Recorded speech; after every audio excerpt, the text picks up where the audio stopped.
All right, this is soils and people.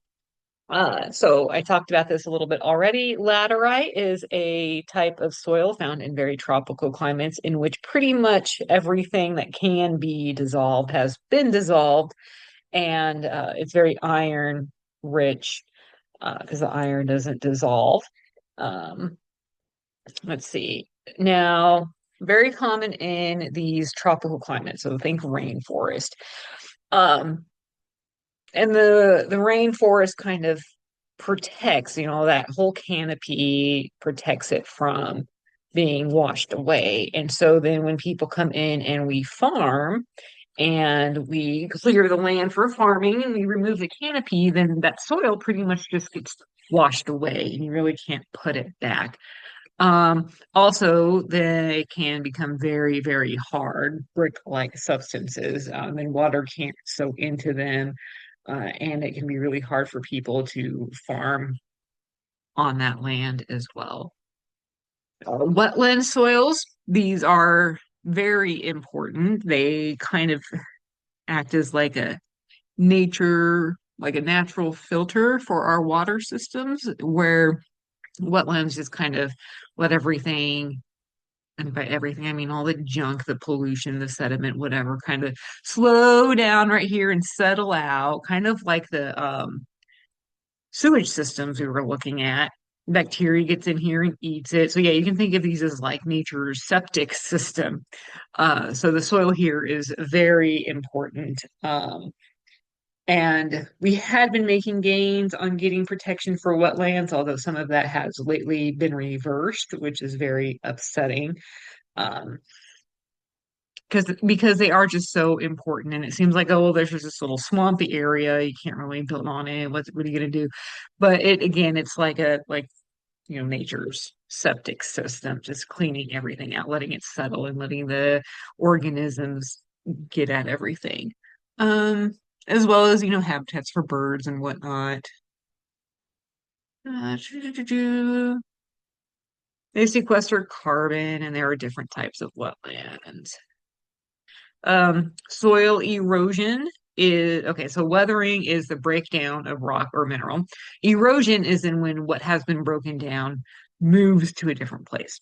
And so that can either be by wind or water, or I guess technically, people picking it up and moving it away too would be a type of erosion, though we don't really normally speak of erosion in terms of that.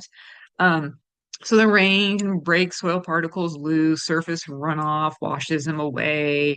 Um, the faster moving the faster the water or wind is moving, the larger the pieces it can carry, either the wind and the water. And obviously, soil erosion is not beneficial to humans because we can't grow crops without soil.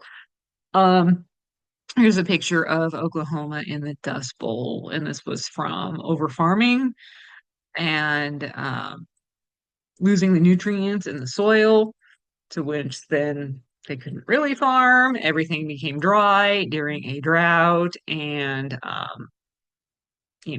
winds came along after that. And it was really bad. I think my grandmother here in Kentucky says she could see the dust storms from Oklahoma. So that's a lot of dust in the air. Um, and it was the Dust Bowl then that caused a lot of like the agricultural laws and oversight, or regulations and things that we have now in places. They were put there to try to prevent something like this from happening again. Because it's not really in the farmer's interests to not farm their land, or to, they want to maximize everything that they have, make as much money as they can right now. So to like rotate crops out, or to let an area sit for a while where you're not producing from it, is really not in the best interest of that landowner. And that's where a lot of those programs came, where you hear about the government paying farmers to not farm. A lot of, well, not all of it, but some of that is, to help with the soil preservation, so that they can let that area sit and regain the nutrients. And then instead of using it for crops and production, then they aren't out money. They just get reimbursed for that from the federal government. Soil erosion by human activity. So this shows that things like crops, grazing causes a little bit. Construction spikes has a lot of erosion when there are construction activities. And then pretty much once everything's been paved over and built on, you've either gotten rid of all the soil or you've encased it underneath your concrete and pavement, and erosion then pretty much stops to zero. Um, Soil erosion versus soil formation. So it takes a very, very long time for soil to form. So when we lose soil, we're losing it at a faster rate than it can form. Um, Of course, in climate areas, you're going to form soil much faster than you would in drier areas. But generally, I mean, you're talking, hundreds or thousands of years for soil to form, because you have to, you not erode, but you have to weather away at that bedrock, which can take a long time to get it to turn into the very, very fine grained uh, material.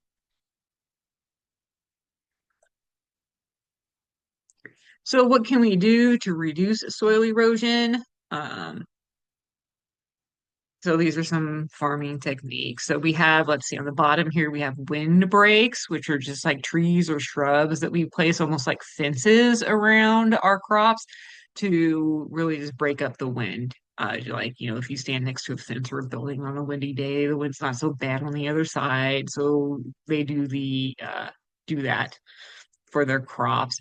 Contour plowing, where they don't plow along the dipping plane, but parallel to the slope of the hill.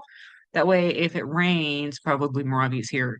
Oh, yeah, if it rains, it kind of settles and slows down the flow of the water here, so it's not eroding so much. And then this is very similar, but it's terracing. And so this is on a hill, obviously, where they've like benched into it. But it also provides little platforms for them to grow on as well. And then contour strip cropping is pretty much like contour plows. Um, so here's just a map showing erosion rate um,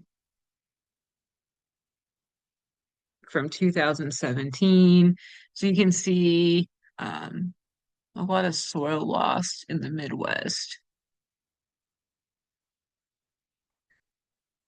Um, Human activity modifies soil chemistry. So, any kind of pollutants we put into the water are going to end up in the soil as well. As you can see on some of these kind of drier, this is salt on soil. So once this, whatever this was, um, could have just been a field that flooded or a lake or whatever. Once it dried up, you can see that residue of the salt. And then same thing here in these selenium contaminated ponds from this image. Um,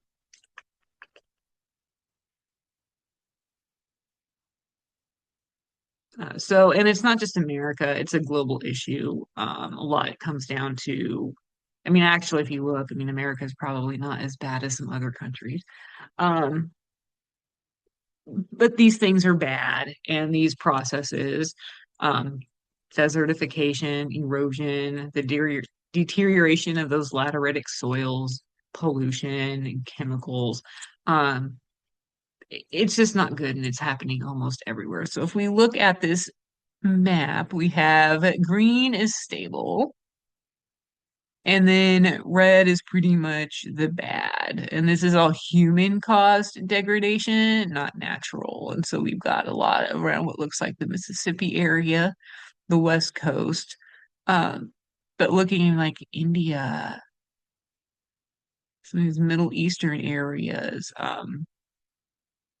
this is something that they maybe need to start looking at and investing in to keep their croplands.